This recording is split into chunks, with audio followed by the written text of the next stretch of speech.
Ya estamos con Gisela Vega, escritora del juego mental del terapeuta. Muy buenas, Gisela, ¿qué tal estás? Hola, ¿qué tal? ¿Cómo estás, Pablo? Aquí muy feliz, contenta. Gracias por la invitación para contarte todo acerca de mi primer libro, El juego mental del terapeuta. Pues para quienes todavía no te conocen, bueno, como siempre hago la primera pregunta, ¿quién es Gisela Vega? ¿Y cuál es a grandes rasgos tu trayectoria para llegar a escribir el juego mental del terapeuta? Bueno, yo soy educadora, toda la vida he trabajado como docente del idioma inglés en mi país y ya posteriormente me dediqué a hacer un canal de YouTube para que las personas puedan aprender inglés desde cualquier otra parte del mundo. Y la escritura siempre estuvo dentro de mi campo de vida. Desde pequeña escribía, normalmente las emociones que tenía. No tuve la suerte que eso se me fomentara, porque crecí en un entorno en el cual se censuraba el pensamiento propio. Y en un momento como que en mi casa encontraron mis cuadernos donde escribía y los rompieron. Y eso me generó y era yo muy chica, entonces eso me generó un dolor fuerte. Luego postulé cuentos en el comercio, en la sección del Dominical, habían secciones de cuentos para ganar premios, pero quedé en algún momento en tercer lugar y en casa me dijeron que tercer lugar no servía porque no era primer lugar y eso fue mi segundo golpe. Luego avancé en mi carrera, pero siempre me desahogaba de alguna manera escribiendo, pero no como diario, o sea, nunca he escrito el diario de mi vida sino las emociones que sentía o lo que no podía decir verbalmente.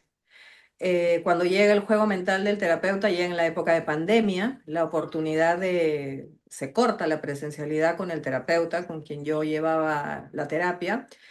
Empiezo otra terapia y ahí empiezo a escribir en ese tiempo libre que hubo en pandemia. Aquí en Perú sí fue bien restrictivo. Y bueno, ahí nace el juego mental del terapeuta. Ujú. Y bueno, ya entraremos un poco en el contenido. ¿En qué momento se te hizo insoportable guardar la historia que cuentas en el libro solo en ti, en tu cuerpo, y supiste que tenías que convertirlo en libro? Sí, mira, como la pandemia nos encierra y corta la presencialidad con la terapia que yo llevaba, empecé a buscar ayuda de buscar una terapia nueva. Hice una pregunta en un grupo de mi colegio donde había estudiado yo, me recomiendan a una psicóloga. Para mí era muy raro hablar en la manera virtual, en el modo virtual, porque cuando tú estás de manera presencial hay una contención de todas maneras para lo que vas a exponer. En cambio, hablar frente a la cámara a mí se me hizo muy difícil, pero a la vez tenía que adaptarme. Entonces me adapté, empecé a hablar con la terapeuta nueva. Al inicio no le conté lo que había vivido en la terapia anterior, pero con el tiempo, con los meses, empecé a soltarme y en un momento le cuento lo que viví. Hay un golpe ahí, como un impacto, porque ella me dice en sus palabras, que te digo textualmente, lo que él ha hecho con tu historia, y me acuerdo que agarró una hoja de papel y me mostró por la cámara, lo arrugó el papel, es usar tu historia, hacerla así, te lo ha restregado por la cara, me dijo así, ¿no? Para su propio beneficio Ujú, económico y etcétera, etcétera. Dijo ella, ¿no? Uy, a mí eso me dolió un montón. De hecho, en este momento también, ¿no? O sea, siento como que la cara se me pone un poco roja porque fue un golpe físico. Yo sentí algo físico que me hizo sentir, "Ah, esto va a tener que salir por algún lado, ¿no?" ujú. Hablamos de que el contenido del libro habla de este terapeuta, de la que te hizo revelación, bueno, de la que materializó de esa forma tan física el efecto que había tenido en ti. Ella fue un impulso porque cuando me empieza a contar lo que es una terapia ética con principios, o bueno, no con esas palabras, ¿no? Pero me empieza a explicar lo que yo consideraba que era terapia versus lo que ella decía que era terapia y realmente era así, en mí hubo un choque, ¿no? Entonces, toda esa información que iba llegando al inicio lo procesé mal, porque lo procesé desde el cuerpo y sentía como gastritis, Sí. malestar, hasta un cólico me dio de verdad estomacal porque sentía como que me hubieran tirado un golpe. Pero luego dije, tengo que escribir. Y como si vengo desde chica haciéndolo, tengo que escribir lo que siento, pero también tengo que escribir lo que aprendo. Entonces, cada sesión de ella yo estaba con un cuaderno apuntando lo más importante y posteriormente otras cosas más que ya le dan forma al juego mental del terapeuta. Ujú, ujú. Eh, y, y ya empezando un poco desde el inicio, de cuando empezaste a... Desde que empezaste con el terapeuta en el que se basa el libro, Ujú. mm, ¿qué lugar de tu vida o de tu dolor sientes que te hacía especialmente vulnerable a todo lo que pasó en ese momento? Lo que pasa, Pablo, es que yo vengo de una crianza bastante impositiva, un padre autoritario, una madre que de alguna manera lo fomentaba o no lo contradecía o lo alimentaba. Entonces, eso suena de repente ahorita un poco ligero, pero ha sido muy profundo, ¿no? O sea, en mi educación, pensar distinto a mi padre era igual a desobedecer. Desobedecer igual a castigo. Castigo igual a no ser aceptada. No ser aceptada igual a los sermones que él daba, mi papá, ¿no? De horas de pie para que yo incorpore su pensamiento. No se permitía tener un pensamiento distinto en mi casa, ¿no? En mi educación. Y eso a la larga trajo una secuela bastante compleja porque sales al mundo real y en el mundo real yo no sabía que me iba a encontrar, digamos, con réplicas de esta Sí. forma de ser. Ajá, y uno siente, pero qué mala suerte, porque me pasa lo mismo y lo mismo, y uno no sabe que es porque yo siento realmente que tiene una explicación desde la psicología esto. Y me encontré con jefes autoritarios, amigas autoritarias, terapeutas autoritarios, y que hacían exactamente esas réplicas, ¿no? De tienes que pensar como yo, ser como yo, y de alguna manera yo llego a este consultorio con un problema de no saber decir no, con un Ujú, problema serio de personas que habían traspasado límites conmigo, y ese fue el motivo principal de consulta con este terapeuta. ujú. Muy interesante. Además, dentro de la psicología del trauma, se puede ver que hay una repetición de patrones. Lo que aprende uno en casa para no ser abandonado, abandonable, rechazable, luego cuando lo ve fuera, le conecta con el mismo discurso aprendido que ha aprendido para no decepcionar a ese tipo de modelos. A veces uno puede engancharse a ese tipo de personas por los propios recursos, porque coincide con cómo uno piensa incluso. Y de ahí ya vamos un poco a cuando llegas a este consultorio, ¿qué años tenías lo primero? Aproximadamente. ¿Qué años tenías para poner un marco conceptual? La edad. Sí, la edad que tú tenías. Eso fue en el año 2015 y yo he nacido en el año 71, 40 y... Uy, la- Sobre los 40 y algo, vale. Sí, entiendo. Es por saber un poco la edad que tenías en ese momento. ¿Y qué fue lo primero que te resultó, pues casi incluso hipnótico de este terapeuta, ¿no? ¿Qué te hizo pensar por fin alguien bebe de verdad? También entiendo que ese tipo de personalidades carismáticas y autoritarias primero validan mucho y te hacen sentir como en casa, ¿no? Que fueron las primeras señales buenas que luego se convirtieron en trampa. Mira, te va a parecer paradójico lo que te voy a decir, pero quiero ser totalmente honesta. Yo sufrí de bullying toda mi vida por el tema del sobrepeso. Em, y cuando me recomiendan a él, porque yo primero voy donde una psicóloga en un centro acá en Lima, y la psicóloga me dice, la persona especialista es este terapeuta, me da el nombre. Entonces, lo primero que yo siento que me resultó seguro es el tema que cuando yo lo conocí se veía como una persona que miraba con cierto recelo a las personas que tenían sobrepeso, yo lo tenía. Cuando digo recelo es una persona distante, frío, como una persona con gestos bastante notorios de desaprobación hacia las personas con sobrepeso. Entonces yo sentí, bueno, esta persona no va a traspasar ningún límite por físico, por ejemplo, ¿no?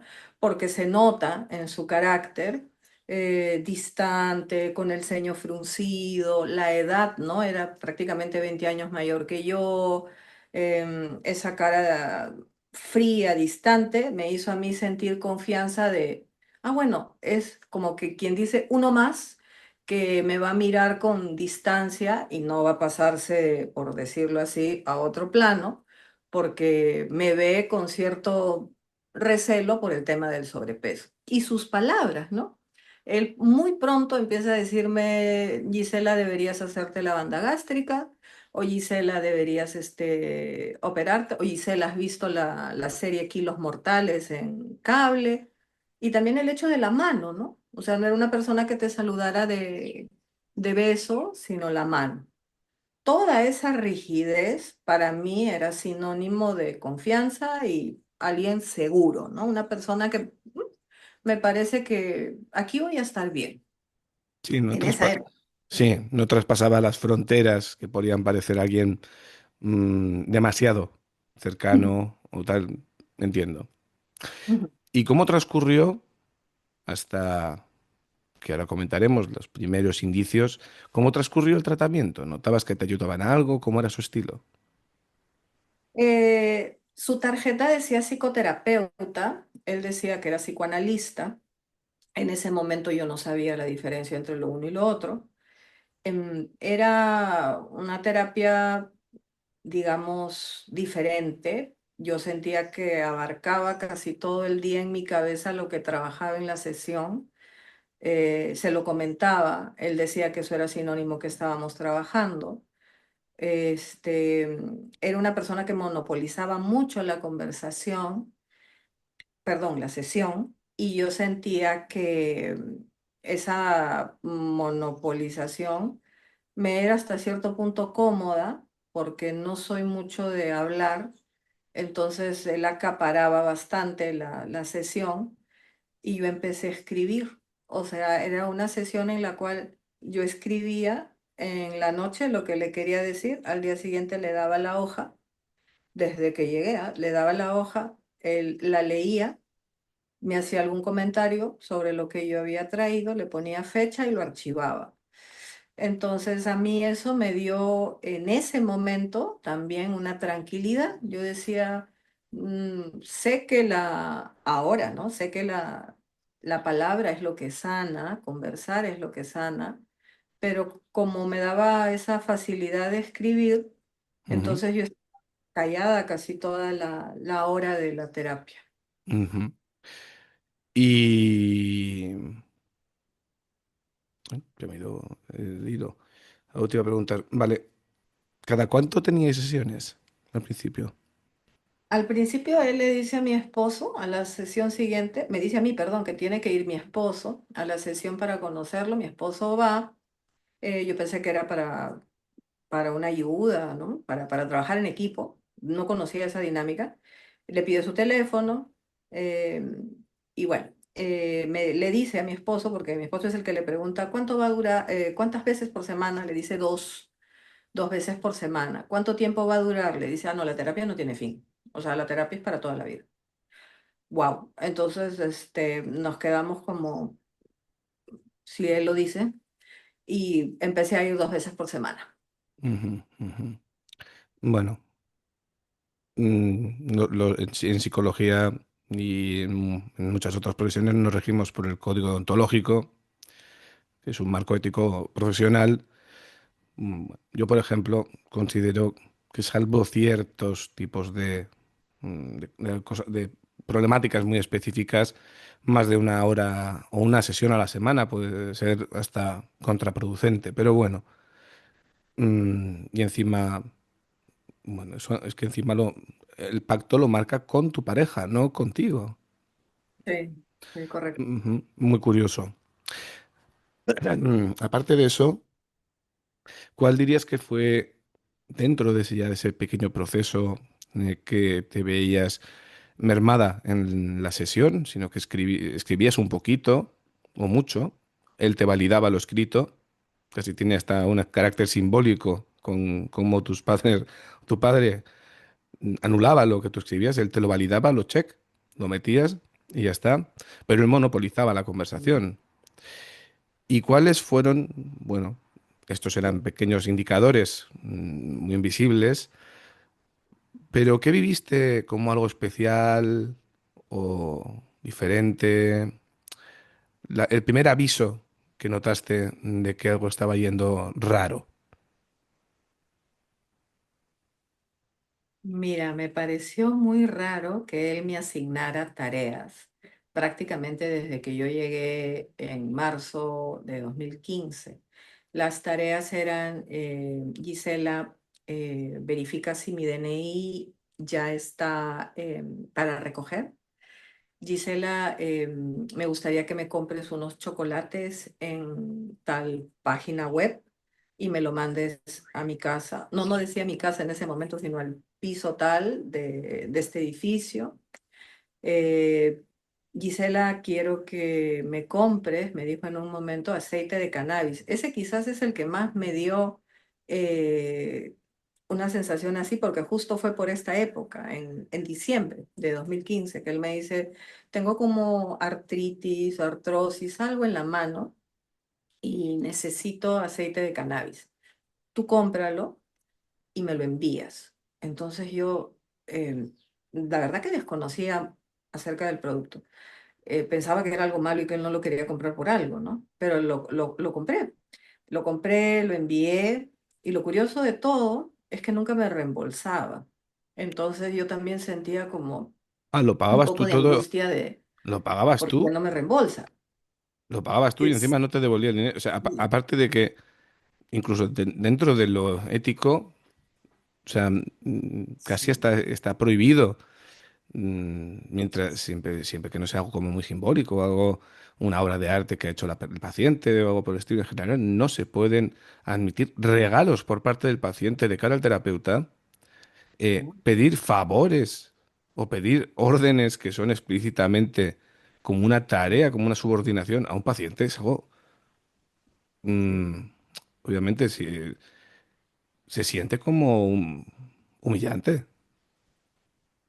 Sí, yo en ese momento lo veía como, te digo cómo lo veía en ese momento, lo veía como algo que yo lo veía como una deferencia. Yo decía, Claro, esta persona necesita esto, esto, esto, me está diciendo a mí que lo haga, debe ser por algo. No pensaba en ese momento en objetivos terapéuticos ni nada. Esos términos vinieron después, mucho después, de parte de él que me lo explicó. Pero en ese momento yo sentía, está asignándome tareas por algo. Y yo pensaba, de repente piensa que yo tengo mucho tiempo libre, de repente sabe que soy introvertida, de repente piensa que no hablo con mucha gente, de repente quiere llenar los espacios libres que tengo en el día con estos ejercicios. Yo trataba de justificar y lo consideraba deferencia, salvo el tema del aceite que te comenté, porque eso sí sentía como, ¿no será que me quiere meter en algún problema y por eso me está mandando a mí y no lo compra él?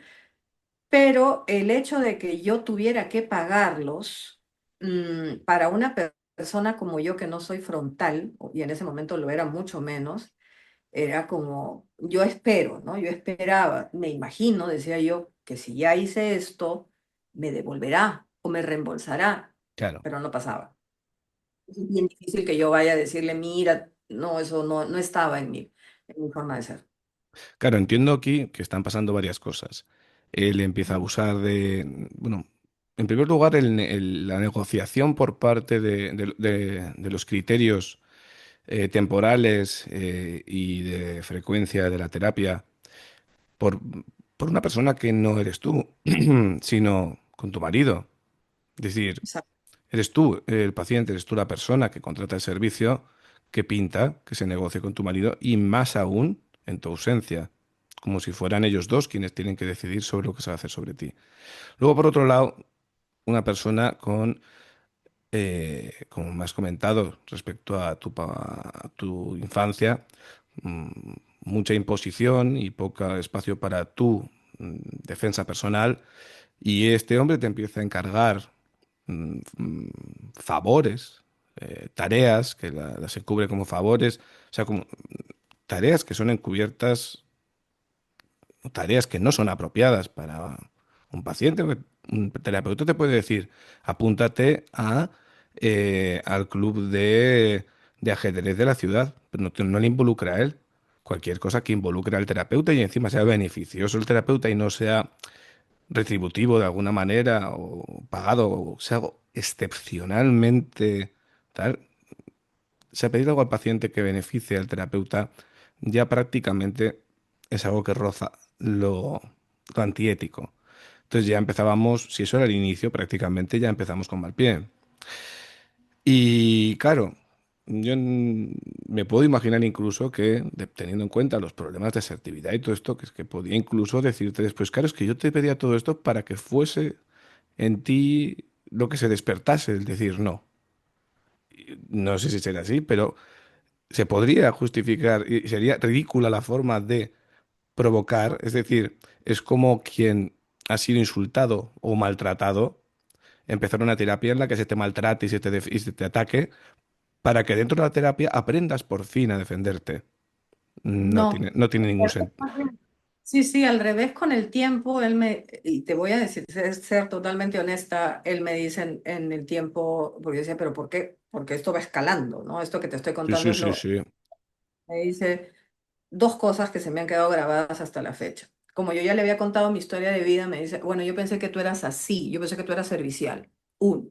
Y dos, lo hice porque tú tenías pues, tiempo libre y tenías este tema de la introversión, pues para que no te sientas introvertido, sientas que tienes algo que hacer en el día. Sí, usó un justificante. El que más me dolió de los dos que te he dicho es, yo pensé que tú eras así, porque tú me Mm. contaste que eras servicial. Entonces, y yo me quedo ahora diciendo, bueno, Sí, muchas cosas. ¿No? es totalmente retraumatizante. O sea, es como te abusa de ti porque tú le has contado que mm, que te dejaron esa huella. Sí, Es totalmente antiético. O sea, habla de la persona, no de la profesión, obviamente. claro. Entonces, son los límites de cómo, incluso, y no hemos entrado en lo importante y lo más duro, cómo empieza mal algo. Generalmente hay un dicho que es lo que empieza mal acaba peor. Y vamos un poco ya a esa parte en la que la terapia deja de ser ese espacio relativamente seguro, porque ni siquiera, por lo que me estás contando, te hace sentir cómoda, te generaba una especie de reviviscencia de estará abusando de mí de alguna manera. ¿Por qué por qué no me da el dinero? Ya estaba generando las mismas sensaciones que te habían generado de injusticia dentro. Entonces ya no era ya no había una transferencia normal, y había algo que tú estabas guardando de, mm, de temor a decírselo. Te estaba generando la misma dinámica que otras situaciones en tu vida. Entonces aquí entramos ya en un punto más profundo. ¿En qué momento sentías que la terapia dejó de ser ese espacio más o menos para explorar tu mundo interno, cuando te dejaba, y se empezó a convertir en un lugar donde él marcaba siempre el guión de quién debía ser tú? Mira, suceden varias cosas. Voy a elegir una dentro de todas, porque de verdad que hay bastante por decir, han sido 8 años. El tema de su imposición como persona. En su consultorio había un tocadiscos de CD, un equipo con parlante, ¿no? Él era músico y tenía siempre a bien colocar música clásica que algunas me generaban una sensación de dolor. O sea, la música me hacía sentir mal. Él también estaba obsesionado con un tema que no sucedió en mi vida y él decía que sí me había sucedido y que la música me iba a hacer recordarlo. Yo le decía que la música, que una que ponía en especial de Shostakovich, era el vals de los Capuleto y los Montesco, y también había otra de las 12 campanadas de Cenicienta, de Shostakovich, me parece, o Prokofiev. Entonces, ambos eran muy duros para mí. Era una música que como que me traspasaba y me hacía sentir ganas de llorar. Y por más que yo le decía a veces que la música me causaba daño, no, precisamente es que ese es el trabajo. No, precisamente estamos entrando en un punto. Precisamente ya vas a recordar. Bueno, al margen de eso, ¿por qué te hablo de la música? Como él era músico, me mostraba a veces álbum de sus trabajos, lo que había hecho durante toda su vida en mi hora de terapia. Me hablaba de su hijo, me hablaba de los escritos de su hijo, de su carrera, las fotos. Entonces había mucha información de su vida hacia mí con cosas reales, ¿no? Música, fotos, álbum, libro y asignación de tareas extras. No solo lo de las compras, sino, Gisela, tienes que escuchar tal cosa, que mi hijo ha salido en tal ponencia y vienes mañana y me das por Sí, escrito, pero el ni, feedback. ni siquiera te era como, oye, si te apetece escucharlo. No, era una imposición. Sí, total. Y eso escaló a, luego tienes que ir a mi concierto, voy a dar concierto en tal parte con un grupo, y me das feedback, ¿no? O sea, la retroalimentación. Sabes, Pablo, yo no soy experta en música. He hecho algunas o varias de estas cosas, pero yo no, yo me acuerdo haber escrito lo que podía y él mirarlo en mi sesión y dejarlo por ahí, ¿no? No. Entonces yo decía, como que yo con mis manos, no qué, no, no es suficiente. O sea, no, como que lo que yo le daba como retroalimentación de su presentación, no, no. Y lo dejaba por ahí como, no es suficiente. Y la imposición de las lecturas, ¿no? Las lecturas si eran libros, había una biblioteca en la entrada del consultorio. Y yo a veces miraba y me decía, si quieres, escoge uno. Entonces, cuando me acercaba a escoger uno, y a mí me interesaba siempre los temas de psicología y quería, lo que no podía hacer en terapia, de repente lo quería llevar en un libro para avanzar. No, eso no. Y me daba libros de ideología política, por ejemplo. Esto vas a leer. Y me das la retroalimentación. Y con tiempo, ¿no? En la siguiente sesión. Entonces yo a veces tenía que leer, tenía que escuchar, tenía que ver los videos del hijo, tenía que ir al concierto de él y encima escribir y darle el feedback. Y cuando me vayas a dar el feedback, pon tal canción. Y bueno, canción no, no de esta música clásica.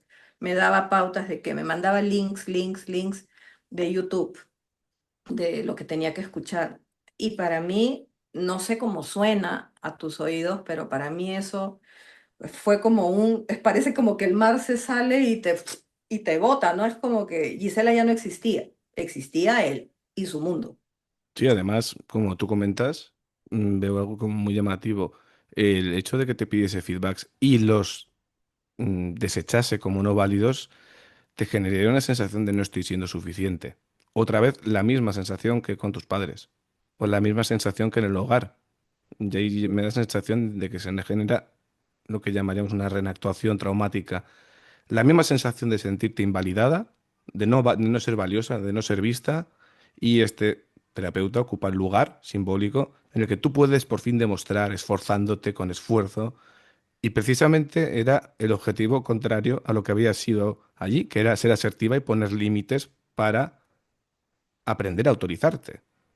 Esta Correcto. persona que este profesional, si llega realmente psicólogo, porque ya a este punto ni siquiera sé si es un psicólogo porque es psicoterapeuta, no es lo mismo que psicólogo, eso que quede muy claro, porque hay veces que uno se pone como psicoterapeuta, pero no Ujú. es psicólogo. No se puede hacer, en España por ejemplo, no se puede hacer psicoterapia si no eres psicólogo. Pero bueno, hay muchos trampantojos, hay muchas formas de escapar de de la legislación y hacer lo que uno quiera, entre comillas. Pero sí está claro que este hombre, bueno, explotaba licenciado, todo, sí, es psicólogo, psicoterapeuta, todo, tiene la certificación en el Colegio de Psicólogos de Perú, todo, ¿no? Eso, perdóname, eso es en parte a lo que tú me preguntabas de cuando yo sentí que se estaba todo esto ya desviando y ha sido muy duro. Eso por un lado. Hay otro tema más, ¿no? Hay varios, como Eh, te digo. Pero vamos, yo me guío de sí, tu sí, sí. pauta. Sí, pero cuenta si quieres ese otro evento. Sí, mira, yo confiaba de verdad en la terapia y que contar lo que yo había vivido en casa, por ejemplo, no iba a ser puesto en tela de juicio. ¿En qué sentido? En que, por ejemplo, en mi casa hubo un momento, mi papá era celópata, creo que así se dice, una persona que tenía muchos celos y siempre le decía que no sabía si yo era hija de él o no, ¿no? Era una fantasía suya. Bueno, sí soy y estoy reconocida por él y sí, ¿no? Pero esa herida que yo tenía, porque de hecho eso generaba también un trato un poco difícil de mi padre hacia mí, yo lo llevo a terapia. ¿No? Muchas personas me han dicho después, cuando yo he contado eso, a alguna que otra persona, ay Gisela, pero ¿cómo se te ocurre contar eso? Y yo decía, porque me dolía y era mi sesión de terapia. O sea, no se lo conté disculpando el atrevimiento, no se lo conté al panadero de la esquina, no se lo No, conté a la no. vendedora. No, era algo que me dolía a mí. Entonces, en un momento él me lo saca en presencial como ofendiendo a mi mamá, ¿no? En la sesión, ¿no? Y si tu mamá ataca, taca, taca, taca, que no quiero decir lo que dijo, tú también debes ser taca, taca, taca, taca, ¿no? Y yo me sentí como, perdón, y claro, en ese momento yo no soy pues reactiva, ¿no? En ese momento me estás diciendo que hizo como una afirmación parecida a la celotipia de tu padre. Sí, si tu mamá Wow. fue así, tú, ¿no? Entonces yo sí, eso también tuvo un punto de quiebre en presencial, ¿no? Hay un momento en el que él me dice, yo lo considero agresión, Pablo, tú me lo interpretas cuando haya el tiempo. Era una persona él que tomaba su café en las sesiones, ¿no? Ahora yo siento que todo eso es incorrecto. Yo tengo gastritis, siempre he tenido, le decía, no puedo, tómate el café, tómate. Y, ay, Dios mío. Pues me trae una taza de café, se sienta hacia adelante, me acuerdo, y antes de empezar a tomar me dice, Gisela, en la familia de todos, y no voy a decir la grosería, pero creo que se entiende, siempre hay una, y dijo una grosería. ¿En tu familia quién era? Entonces yo estaba con la taza en la mano y por primera vez Pablo le dije, ¿y en tu familia quién era? Y él se echó hacia atrás con la taza, me cambió de tema porque parece el olímpico, como que yo te diga qué frío que está haciendo ahorita en Tokio, ¿no? Así, tal cual. Pero yo vi su gesto de irse hacia atrás y Y yo me fue, sentí mal porque pero sentí como si yo hubiera agredido. no, pero fue la primera vez que te defendiste.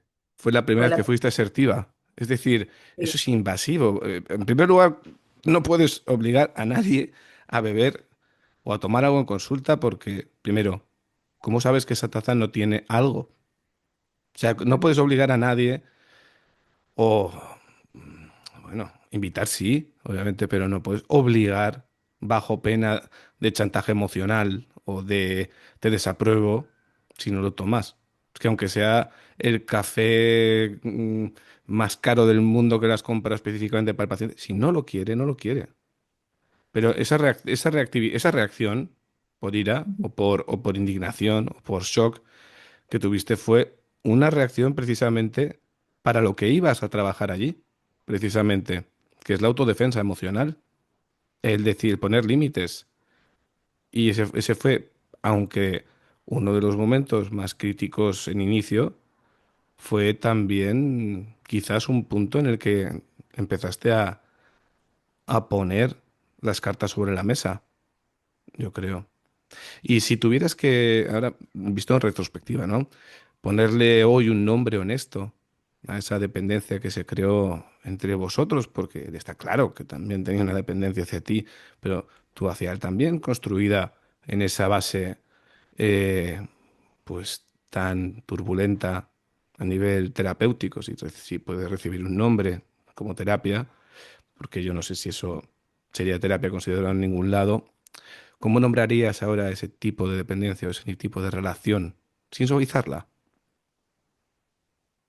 Yo siento que es abuso de poder. O sea, he aprendido poco a poco a internalizar el concepto de poder. Es abuso de, para mí es abuso de poder. Hay algo más grande que debe haber ahí abuso, pero es yo nunca pensé de verdad que la herramienta o las herramientas que tienen los psicólogos para ayudar también las pueden utilizar como arma en contra. O que mi historia de vida que yo compartía en las sesiones, que la compartía pues con total transparencia, inocencia, no sé qué palabra decir, era también un arma. O sea, para mí no, yo contaba mi historia, pero para esta persona eso era un insumo de, ya, pues ahora esto es como una granada o algo que te lo voy a tirar encima y yo sentía que me caía algo que era injusto, ¿no? Entonces yo le diría abuso de poder. No sé si está suave, pero hasta ahora lo veo eso, o extralimitación de límites también, Sí, ¿no? sí, sí, totalmente. A Ujú, ver, al final es una revela. Es como si alguien que te quiere hacer daño, de alguna manera, tiene acceso a toda tu información más confidencial, más dura y que sabe que te afecta, porque tú, alguien puede saber, pues yo qué sé, que de pequeño te atropelló una bicicleta, pero nadie sabe que eso te duele en el presente. Pero si asocias las cosas duras de la vida más como te afectan en el presente, tienes todas las teclas del piano de la manipulación emocional de la persona. Y eso es precisamente lo que intenta proteger los códigos deontológicos, la ética, y es mm, impresionante el nivel de falta de escrúpulos de esta persona de cara, encima, a inicio, decir, la terapia no tiene fin. O sea, ujú. eso es, bueno, es básicamente hipotecarte ante una persona. Y claro, y vuelvo atrás un momento, cuando se proponen las condiciones del contrato, tú no estás para decir no. Ya directamente es que eso no tiene ningún marco. Mm, pero bueno. Obviamente, todo esto, tú no tienes culpa alguna, tú no eres conocedora de tus derechos ahí, tú te estás dejando guiar. Es lo Sí. lógico cuando uno va a alguien que es un profesional, que supuestamente tiene una reputación, tiene unas credenciales, nadie se espera que la persona que le tiene que ayudar sea una persona abusiva. Es más, incluso podría, como te comentaba, decir, es que te mando las tareas para ver si al final dices no, si al final dices un límite. Y precisamente cuando pusiste el límite, que dijo que todos en tu familia, en las familias siempre hay alguna, digamos, meretriz, y tú Ujú, saltaste con, ¿y en la tuya qué? Que ahí ujú. es cuando fuiste tal. En vez de decir disimuladamente, esto es lo que quería conseguir, te cambia de tema, se ve que no era su objetivo subyacente. No. Y aparte de eso, si nos puedes llevar a una escena concreta de esa violencia que era silenciosa, que era palpable, que había estaba en la consulta, una de esas que nadie levanta la voz en el momento, pero sales sintiendo que algo dentro de ti se ha roto, se ha manipulado de forma flagrante. ¿Cuál pondrías aparte? Mira, Pablo, este sí es el tema de la transferencia. Yo aprendí con él, digamos, él me explica que la transferencia es un proceso psicológico y eso me lo explica al inicio de la terapia. Me empieza a preguntar algunos aspectos, él anotaba en las primeras sesiones de mi vida y me dice, la figura más significativa para ti es tu mamá. Mi madre falleció en el 2007 y era así la figura más significativa. Mi padre falleció en el 2015, pero a fin de año. Entonces, en ese momento era mi mamá y yo no había superado el duelo con ella, pese a que ya habían pasado varios años. Él sabía que la quería, me empezó a decir, ¿cómo te llamaba tu mamá de chica? Un apodo feo, le decía, yo no me gustaba, me decía Gigi por Gisela, ¿no? No me gustaba. ¿Por qué no te gustaba? No sé, le digo, me sonaba bailarina de cancán, no me gusta. Ya, yo te voy a decir Gillita. Y yo decía, ¿qué parte de no me gusta? No escuchó. En fin, Gillita, Gillita, Gillita. Entonces después me dice, en la transferencia me voy a ubicar como tu madre. En ese momento, Pablo, yo estaba que me iba a dar mi cuerpo estaba que se movía, ¿no? Y me dijo, ¿cuándo nació tu mamá? 5 de julio. yo el 14. Somos del mismo signo zodiacal. Y yo, bueno. Eh, y ahí empezó a ahondar en preguntarme muchas cosas de mi mamá, como esto del apodo y cosas así. Y me escribía luego como Gillita, Gillita, Gillita, Gillita, Gillita. Y yo, ay, Gillita no me decía mi mamá, pero de ahí lo jaló. El tema del cumpleaños, que yo me parezco a ella, que ella como era, que qué, que qué. Y el Día de la Madre, que bueno, aquí se celebra el segundo domingo de mayo. No tenía terapia los domingos, pero cuando venía la terapia el día de la semana, pues yo soy como tu mamá, me puedes dar un abrazo. Y todo era yo soy tu mamá. Yo sé que esto es una distorsión, yo sé que lo sé porque lo he estudiado yo sola, ¿no? Y luego ya he consultado con otras personas.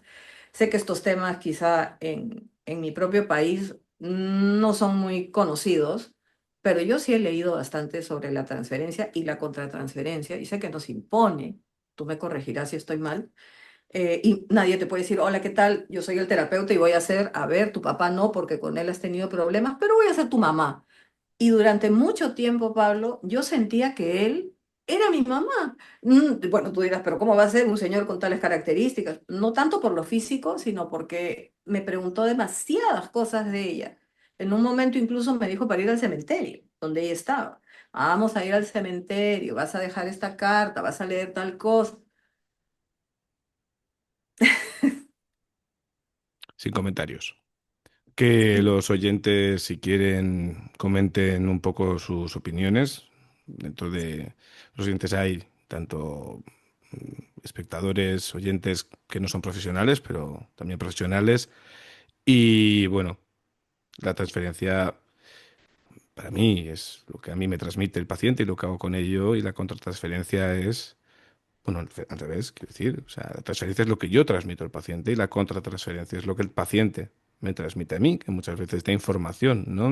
Incluso sobre el propio cuerpo, cómo me hace sentir el paciente, qué me dice a mí mismo sobre mí con este tipo de personalidades. Pero claro, querer jugar tanto con, ya no estamos hablando casi de la transferencia en sí, estamos hablando de ubicarse en un plano afectivo de un duelo no resuelto, que casi parece como una... eh, es que está metiendo un dedo en una herida infectada, que es el duelo, un duelo no evolucionado. Y bueno, es que claro, me parece tan grave ese modus operandi, tan cruel, porque no termina de dejar descansar a una figura que ha sido tótem, o sea, ha sido totémica dentro de ti y encima te habla de una manera que tú le comentas que encima te molestaba. Es decir, es buscar todos los puntos.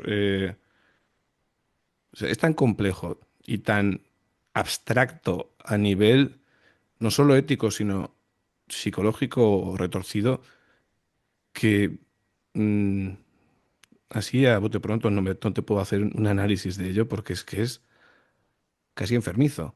No hablamos de maquiavelismo. Si fuese maquiavélico, bueno, puede tener su sentido el tema de usurpación afectiva para potenciar la dependencia emocional. Pero es todo tan bizarro, tan raro, tan extraño, que obviamente como no te hace sentir descolocada. Pero bueno, Sí, tuviste que pasarlo muy mal sí. y es complejo. Ujú. Respecto a cómo te sentías ya a partir de esas fases extrañas, de tal. ¿De qué te daba miedo? ¿Cómo reaccionó tu cuerpo, incluso antes de que podías poner el nombre a lo que te estaba pasando? Y, o sea, ¿qué era más o menos, si puedes recordarlo, lo que más miedo te daba en esa fase más oscura de la terapia, cuando empezaste a darte cuenta de dónde estoy, dónde me he metido, qué es esto? Yo sentía a nivel físico, hubieron muchas secuelas. Ya no podía ver televisión. En la terapia estaba pendiente todo el tiempo, tenía muchas pesadillas. En las pesadillas se me cruzaban los años, a veces niñez, todo lo que se hablaba en la terapia, ¿no? Se cruzaban, tenía muchos sueños que me despertaba sobresaltada, no me podía concentrar en hacer otra cosa que no fueran las indicaciones de esta persona y por último tenía síntomas físicos de soltura de estómago, el estómago suelto, tomaba muchas medicaciones yo para contener eso, o sea, no sabía por qué cuando tenía la sesión o iba a ir a la terapia se me soltaba el estómago, dos, tres, cuatro veces, o sea, era como que no. Y cuando llegaba cerca del lugar donde estaba el consultorio, ya cuando pasa lo peor, en un momento le escribí y le dije, mira, sabes, no, estoy en tal calle, supuestamente a la vuelta, no quiero entrar, o sea, no quiero ir. Y la típica, ¿no? Igualito te voy a cobrar la sesión, yo estoy aquí, me voy a quedar acá toda la hora, ya estás a la vuelta. Si te hace sentir mal es porque se está trabajando y eso sí, hasta la fecha lo tengo medio confuso, ¿no? Porque No, era un malestar, estamos trabajando e incluso lo equiparaba con el tema del gimnasio, perdóname, con el tema del gimnasio. En el gimnasio, cuando tú vas, ¿acaso no te duele cuando haces pesas? Pero no lo sueltas porque te duele, ¿no? Sigues yendo. Yo sé que no tiene nada que ver, ¿no? Pero te cuento lo que él decía.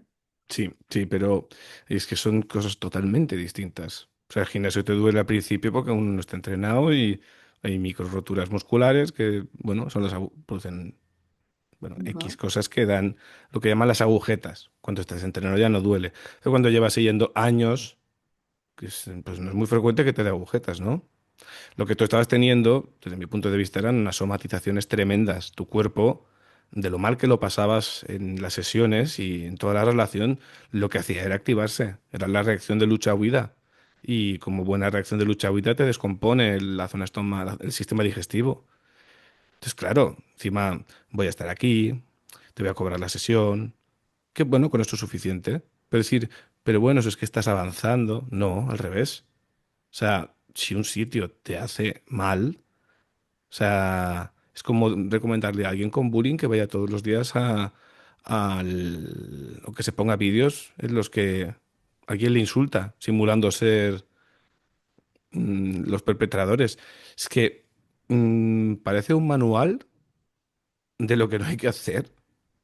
O sea, es decir, no estamos hablando aquí de la psicología, sino de hasta dónde se puede llegar sin unos principios éticos mm, y exculpándote totalmente a ti, Gisela, porque es que realmente tú no naces, uno no sabe conociendo lo lo que debe ser un proceso terapéutico. Y encima, si ya habías vivido situaciones en las que se te había victimizado o se te había puesto como mala por ser quien eres, mala por expresarte o mala por llevar la contraria, este hombre lo que hacía era reforzar eso. Es que encima, bueno. Me ahorro comentarios porque es que es algo impresionante. Y aparte del momento en el que dijo eso de las mujeres, de que en todas las casas hay, Ujú. ¿recuerdas algún momento que tu cuerpo somáticamente dijo basta antes de que tu cabeza, aunque todavía no lo supieras del todo, lo que te estaba ocurriendo per se, algún momento en el que tu cuerpo petó? No digo ese día que dijiste eso, sino un día en consulta, por ejemplo, en el que dijiste quiero escapar, no puedo estar aquí. ¿Ocurrió?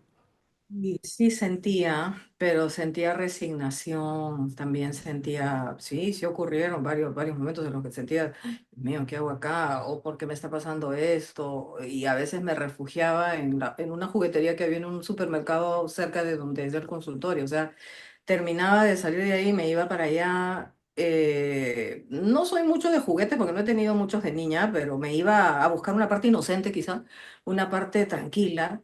Me iba a abrazar peluches, a ver muñecas, a tratar de estar en el lado de la juguetería del supermercado. Pero dentro del consultorio que yo me haya, o sea, que haya tenido yo el valor de pararme e irme, no. No, Pero pero algún es momento en así. el que te has congelado de terror. Claro, sí, sí, sí. Ya era la Sí, norma, ¿no? sí, sí, sí, sí, eso sí. Y uno queda así como que, no quiero ahondar mucho, pero me he quedado varias veces congelada como a disposición, ¿no? Y eso después ha sido materia de otras cosas que son bien difíciles de explicar, ¿no? Porque todos te dicen, pero ¿por qué no hiciste? ¿Pero por qué no te fuiste? ¿Pero por qué no salí? Y nadie está en tu lugar para saber por qué no, Ujú. ¿no? Y más de que explicas, todos lo ven desde un punto, que eso siempre me ha dolido, ¿no? Desde un punto triunfalista, alto, y por último ellos no son yo, ¿no? Entonces te dicen, pero tú debiste hacer y si no lo hiciste es porque querías, o te gustaba, o lo aceptabas, y te chancan tanto que como mi carácter no me da para contradecir todo eso, termino diciendo, claro, lo que tú digas, ¿no? Ya, Sí, ya. ya, ya, ya. A ver, es que es muy complicado porque parte de que las personas ya victimizadas previamente tienen menos recursos para poder defenderse porque tienen interiorizados introyectos de culpa, de vergüenza, y por eso no se defienden precisamente. Es como si alguien que ha hecho mucho daño sin querer a otra persona encima le dice, deja de echarme la bronca, déjame en paz, ¿no? Te sientes culpable. Pero cuando uno ya tiene introyectado por el trato de quienes quieren que le quieran, que no vale, más vulnerable que alguien pueda conectar con eso. Y claro, no nos da tiempo a abordar todo lo que fue el proceso. Quien quiera que lea el libro, que probablemente explique todo y con pelos y señales, pero claro, mm, desde que empezaste a darte cuenta ya de forma flagrante, de forma brusca, de forma contundente, de que eso no estaba bien hasta que dejaste el tratamiento, ¿cuánto tardaste más o menos? Habrá sido un año largo, fue. Y no es que yo dejé el tratamiento, es que la terapia, perdón, la pandemia es la que corta la presencialidad. Menos O mal. sea, es como que si hubiera un rayo divino, sí, así lo siento y se acabó. No, y cada quien para su casa. Y ahí fue, uy, tuvieras, ¿no? Era mi cabeza, estaba todo desorganizado. Las doctoras que atendían en ese momento, psicólogas en Minsa, en Perú, atendían pues temas de COVID, pero yo igualito las contactaba, les contaba lo que me había pasado de a poco. En un momento le conté creo que a dos, tres, cuatro, cinco, porque aquí en Perú te decían en 15 días regresamos, en 15 días. Entonces tengo 15 días para contarle a alguien lo que he vivido y que me ayude y al toque. O sea, apenas cierran aquí la presencialidad, lo primero que hice fue buscar con quién hablar. Sentí como que ya estoy libre del carcelero, por decir así, ¿no? Del secuestrador. Ahorita, y ta. Y bueno, aquí en Perú se hizo largo, ¿no? Lo de la pandemia, menos mal, y tuvimos un encierro bastante largo y ahí se corta esta Ujú. situación presencial. Y El luego, dominio. Pero pe- continuó, ¿cómo, ujú. perdón? ¿No te he entendido? Continuó un rato más, digo, Eso es lo que te iba a pese a preguntar. la. Sí, Luego sí, te escucho. volvió a intentar recaptar. Claro, cuando él dijo tenemos que continuar con las sesiones vía virtual. Claro que para que él se adapte a lo virtual, y le tomó tiempo, como te digo, es una persona unos 20 años mayor que yo, le tomó un tiempo. Mientras tanto, yo también había ganado tiempo en ya buscar otra persona para que me aclare, y ya esa fase es la que luego lleva a la escritura del libro. Claro, claro. Y claro, es que esto es mala praxis pura. Respecto a este tipo de mala praxis, para que, bueno, vamos un poquito, algo que te habrán preguntado mil veces, ¿no? Los red flags. Cuando miras hoy tu historia con la distancia del libro, que es bastante sanadora, que te ves tú de verdad, qué alertas rojas ves clarísimas en esa relación terapéutica que en su momento te parecían algo normal. No sé si puedes decirnos como puntitos concretos que pueda ayudar a otras personas con esta escucha, con este episodio. Mira, lo primero, no hay que normalizar el tema de comer y beber en un consultorio.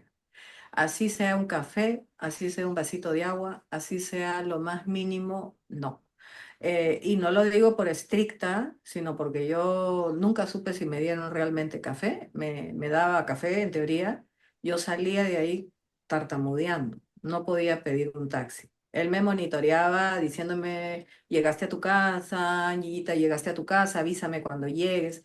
Y yo llegaba tartamudeando a la esquina, ¿no? Entonces luego empecé a pedir por aplicativo para no hablar con el señor taxista, porque es un riesgo de todas maneras y nunca supe si era café o no. Entonces, no tomar absolutamente nada, ni agua, ni nada, es un espacio para hablar, ¿no? Yo Por suelo, último, lleva tu agua, lleva tu yo, café, no sé. yo suelo ofrecer café o té o agua, pero eso que comentas de salir aturdida de las sesiones es totalmente lógico cuando estás con un estado, pero tiene lógica bueno, o sea, la recomendación, porque claro, ya si nos vamos a extremos, no es inverosímil, Sí. pero, No, pero no, sí, sí, sí. hay otras, ¿no? Hay otra Continúa, amistad continúa. que te puedo decir. Era Roja, gracias, que es el tema de la monopolización. Habemos personas calladas, ¿no? Habemos introvertidos, existimos los que no hablamos o no estamos a gusto o no disfrutamos hablar por crianza, por lo que sea, por hábito, pero no por eso pues el terapeuta te puede decir, oye, ¿sabes qué? Escríbeme y luego yo vengo acá con mi álbum, mis fotos, mi música, mi vida, mi hijo, mi esposa y te dejo de tarea que me hagas barra y que seas mi porrista y que me digas qué bien hago esto, lo otro, porque pierdes, ¿no? Yo he contado en alguna entrevista que por lo mismo que él era músico y qué sé yo, y quería que yo, a mí me gusta lo mismo que a él, en un momento dije, que parece que dije una aberración, a mí me gusta la música de Shakira. Dice no me decepciones, no me digas eso. Entonces yo sentí, a escondidas tengo que escuchar a Shakira, ¿o cómo es la cosa? O sea, es como que tú si ustedes ven, mejor dicho, que el terapeuta se pone como un referente en todo campo, ¿no? Que él se ponía así, ¿no? Yo perfecto, yo esposo perfecto, yo y la música, yo y yo, te arrincona a un lugar en el que tú te vuelves pequeñito y ya no existes. Eso para mí es una red flag gigante, ¿no? Yo sé que es la escucha activa y que los dos van a hablar, o también me ha tocado terapeuta mujer que me ha dicho, yo corro y tú no sabes dónde has llegado porque ahora tú vas a correr igual que yo. Yo me fui corriendo, ¿no? Porque yo dije, ya no soporto, o sea, no puedo ser él, ella, aquel. No he Mm, ido a eso, ¿no? No he ido, hola, soy un lienzo en blanco y píntalo de ti. ya, Eh, sí. joder, madre mía. Sí, sí. Es que, a ver, al final, lo que te transmite el terapeuta en ese punto, mm, al criticar gustos personales, una cosa es que te puede decir, ah, pues mira, haciendo una revelación por empatía y tal, a mí me gusta este grupo o este, pues mira, me gusta tu grupo. Aunque te digan que escuchan música que a uno le puede parecer comercial o incluso aberrante para el gusto personal, ¿quién es uno para criticar el gusto personal? Que es un gusto. O sea, al final lo que se retroalimenta constantemente es la sensación de no soy suficiente, hay algo malo en mí, que esta persona por fin me va a dar el aprobado en la vida de valor personal. Y es lo tóxico, realmente esa crítica que comentas, de todo, monopolizar todas las esferas de la vida. Sí, sí, sí, sí. Bueno, a mí me Lo parece otro es tan... Perdón, lo otro es el tema del control, ¿no? A mí me ha controlado y cuando yo lo dije en una entrevista y aprovecho aquí para sacarlo, me dijeron, y también, si tú tienes algo para corregirme, ¿no? Él me llamaba demasiado todo el tiempo por iniciativa propia. ¿Dónde estás? ¿Qué estás haciendo? Cuando yo lo he contado en una entrevista como red flag, el terapeuta no tiene por qué llamarte ni preguntarte dónde estás, ni decirte que le pidas permiso si vas a viajar ni pedirte el Facebook de tus amigas, ni que le muestres. Cuando yo lo contaba, la entrevistadora lo trivializó aquí en Lima y me dijo, ay, pero seguro estaba enamorado de ti. Yo quería decir algo y quiero aprovechar aquí en decirlo. Los terapeutas no se enamoran de un paciente en terapia. Es lo que yo he aprendido. ¿Por qué? Porque hay una relación asimétrica. La palabra no es compleja. Tú vas a la terapia, yo cuento mis cosas, yo no sé nada de la vida del terapeuta, salvo que te toque un terapeuta como lo que te estoy contando, de que mira mi foto, mira mi hijo y te cuente todo. Pero aún así, él está en otra posición, tiene el conocimiento, tiene el saber, le cuentas tu historia, él te contará de sí lo que quiere. Yo no soy terapeuta, no estamos en un vínculo parejo, como que si yo salgo a la calle, conozco a alguien en el parque, somos iguales, cada quien hablará y qué sé yo. No. Entonces, para mí es inaceptable decir el terapeuta se enamoró de ti o viceversa, peor.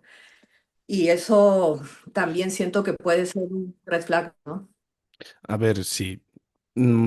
Ahí discrepo un poco porque yo creo que sí que un terapeuta puede enamorarse de una paciente porque puede ver algo, puede ver sus propios deseos, sus propios anhelos. Cada paciente es diferente. Pero el problema es ese, precisamente, el hecho de que la persona ha mostrado aspectos que igual se habrían dado en un punto en el que la pareja se ha abierto tanto, o la persona se ha abierto tanto como para que la otra persona pueda conectar hasta el punto de idealizar. Incluso la vulnerabilidad es idealizable. Pero claro, ahí es el punto en el que si un terapeuta se enamora de alguien, tiene que cortar la relación terapéutica. Eh, Alguien que se enamora de alguien caprichosamente no es amor, es posesión, es deseo. Y, se pueden dar casos de idealización del paciente, del terapeuta, también se pueden dar casos inversos. La buena praxis implicaría la anulación de la relación terapéutica, sí o sí. No es necesario ni siquiera decir que ese es el motivo, porque puede ser humillante para ambas partes. Eh, Simplemente no puedo continuar por X motivo, punto. Pero la explicación de todo ese seguimiento y de todo eso, como justificándolo con un enamoramiento, que es que no quita nada, Ujú, no quita nada, es más, en absoluto. La cuestión es que, que un paciente, que un terapeuta se enamore de un paciente y no lo diga y siga haciendo terapia, eso es una cosa muy arriesgada porque, en primer lugar, estás utilizando información confidencial para que quizás es lo que te ha podido como ver de la persona. Pero igual en otro punto no te la habría contado porque no eres una persona a la que se la habría contado. Y luego por otro claro. punto también, no estás jugando limpio. Si, aunque se haya enamorado uno, tiene que ser consciente de que no juega, no sería jugar limpio, está en una escala simétrica, está, sabe los triggers, sabe los puntos débiles de la otra persona. Aunque la persona pueda ver como, ay, veo que puedo ayudarle, le amo desde la ayuda, desde tal. No, no. Es más, en Estados Unidos, en comparación con España, por ejemplo, las leyes son algo distintas. Mm, en España creo, si me equivoco, bueno, es simplemente porque no lo he revisado recientemente, el código ontológico aquí, o la ley en sí, no, si alguien quiere tener relación con un paciente, la única norma es que no estén en activo, en terapia, simplemente pues cortas la relación terapéutica y te pones a salir de pareja.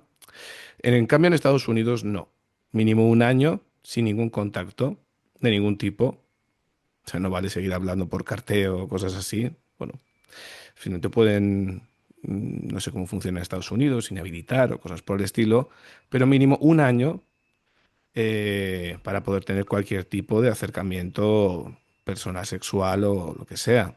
Tengo entendido, quizás me equivoque.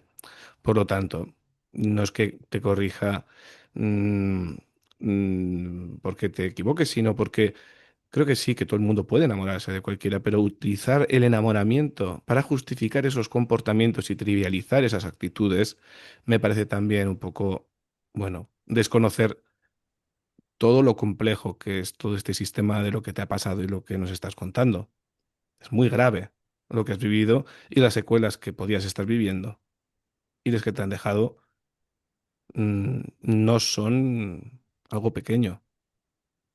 No, para nada. Yo me he sentido moldeada, he sentido, como te decía, cuando esta persona siempre se ha mostrado desde un lado de superioridad, ¿no? O sea, en primer lugar es el terapeuta, en segundo es el músico, el padre ejemplar, el esposo ejemplar, porque él lo decía, no porque yo lo percibía o lo idealizaba.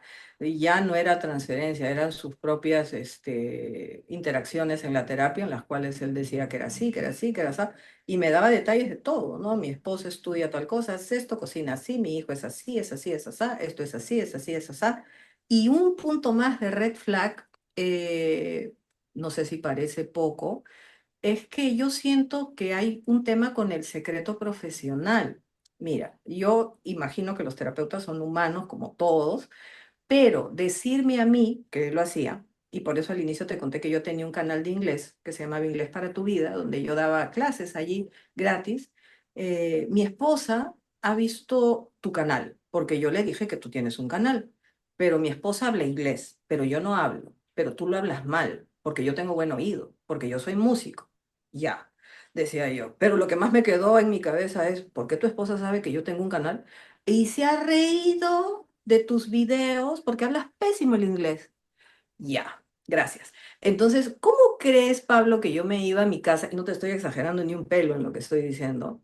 ¿Cómo crees que yo me iba yo me iba pensando, ¿no? Y en esa época yo no sabía nada de código deontológico, ni tenía por qué saber, porque era un paciente, ¿no? No un estudiante de psicología o no era psicóloga. Entonces yo decía, ¿por qué su esposa sabe? ¿Por qué le contó? ¿Por qué le dijo? ¿Por qué se burló? ¿Qué roche? Nunca más hice video. Nunca. Joder, te rompió Nada. un, te, te ro- te rompió un punto de salvación personal que tenías, que Y no era solo, algo que te ilusionaba. O sea, en sí, primer, está estrictamente prohibido, salvo riesgo de suicidio o que te cuenten un tema criminal, estás obligada, por si no, porque si no eres cómplice. Bueno, hay matizaciones ahí, pero es así a priori. A guardar secreto estricto de todo lo que te digan, salvo autorización tuya, por ley. Entonces, que encima utilice esa información con su pareja para humillarte y que encima lo que consiga es restringirte más aún las capacidades de bienestar y regulación para que dependas casi más de él. O sea, es impresionante. y yo te iba a decir una cosa pequeña. A mí, yo no sé si esto le pasa a todos los humanos, a mí me pasó, y eso que soy profesora de inglés desde el año 94 y lo fui durante toda mi vida y traductora. Viajamos con mi esposo por un tema oncológico que a mí me dio, yo quise salir de Perú, salimos, me lleva mi esposo a España, me dice, Gisela, vamos a pasarnos a Portugal, no puedo. Entonces me dice, ¿pero por qué? Porque en Portugal no hablan español, ¿y qué tiene? Pues hablas en inglés, yo no hablo inglés.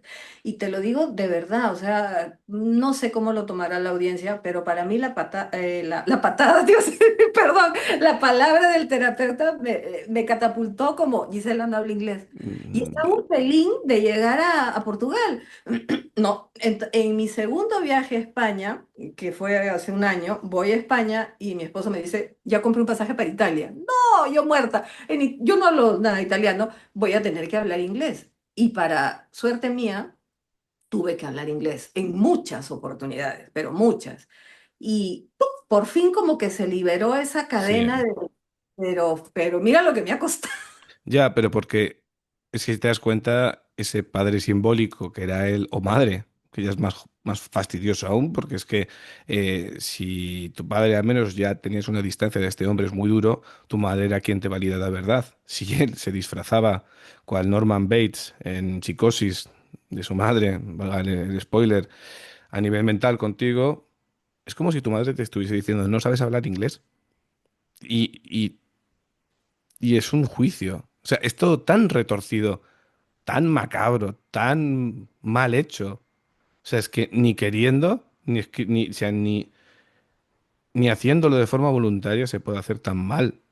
O sea, esto es cuando dicen la realidad supera la ficción, sinceramente. Y como último punto, si pudieses hablar a la audiencia de, bueno, de personas que puedan estar viéndose reflejadas en algún, aunque sea micropunto, porque la historia que nos cuentas es brutal, ya de niveles de mala praxis, pues que sobrepasan todo límite. ¿Qué consejo podrías dar a la audiencia o a esas personas que estén escuchando, ya sean hombres, mujeres, niños, mayores, y que se puedan ver un poquito, aunque sea reflejadas en tu situación? ¿Qué consejo les darías como cierre de este episodio? Pues como cierre, yo les diría siempre que le hagan caso de verdad a su cuerpo. Sé que hay mucha información que dice, traspasa el miedo, si tienes miedo igual hazlo, pero esas son cosas que hay que tener también cuidado con lo que consumimos en redes o lo que vemos como mensajes simplistas. El cuerpo sí se expresa, sí se expresa. Si uno siente un malestar, agitación en el pecho, el nudo de la garganta, no es que seas tímido necesariamente, sino a veces es que algo está yendo mal. Hay que tomar distancia, yo pienso, una distancia física, así como dicen el contacto cero, hay que hacer un contacto cero cuando algo nos está haciendo ruido, si tienes pesadillas, dolores de cabeza, náuseas, se te suelta el estómago, agitación, piensas todo el día en la terapia, pesadillas, cosas que de repente tú sientes, yo pienso que hay que hacerle mucho caso a lo físico, más allá de las otras red flags que ya hemos hablado que son temas visibles, ¿no?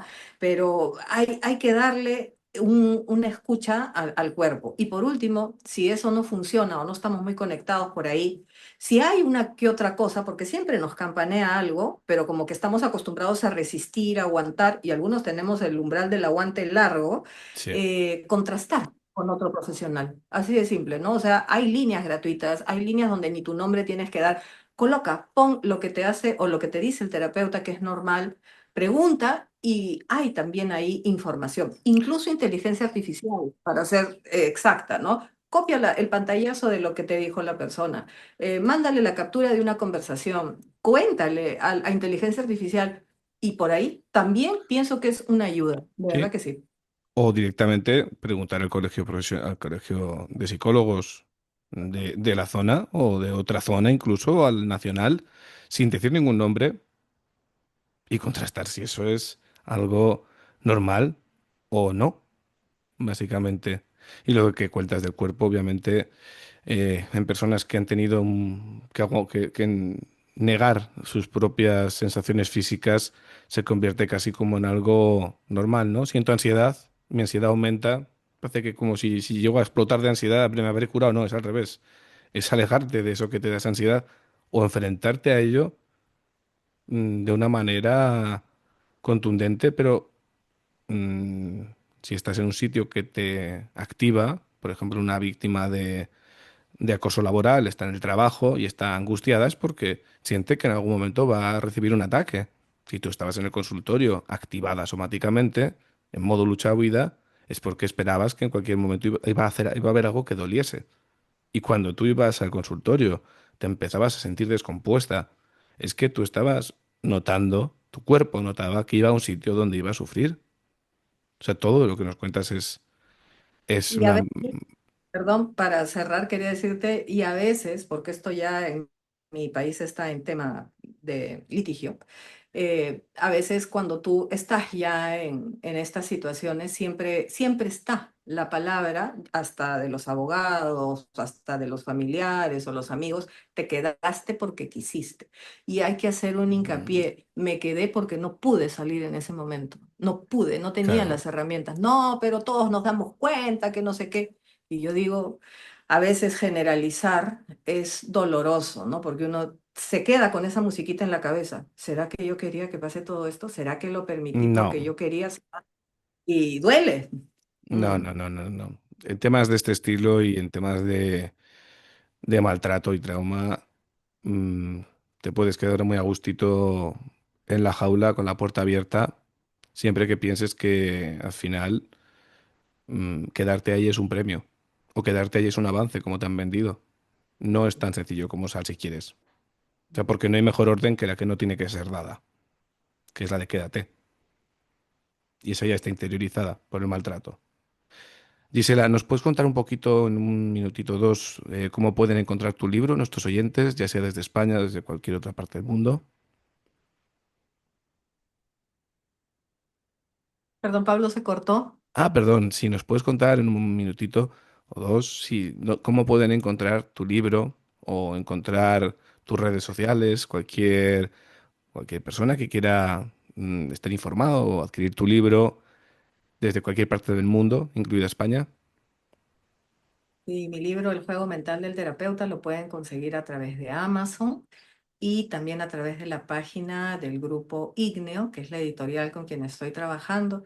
En cuanto a redes, a través de mi página web, que es www.gisela Vega Biorgio, todo mi nombre completo, mis dos apellidos, .com. y por allí pues están ya mis redes de Instagram, TikTok, pero más que nada utilizo la página web y la red de TikTok es lo que estoy utilizando más y bueno, de esa forma pueden Ujú. encontrar. Sí. Gisela, muchísimas gracias por tu tiempo y por todo lo que nos has aportado y abrirte ante esta entrevista, que valoro mucho tu honestidad y valentía. Muchas gracias a ti, Pablo. Estamos en contacto. Lo mismo. Gracias.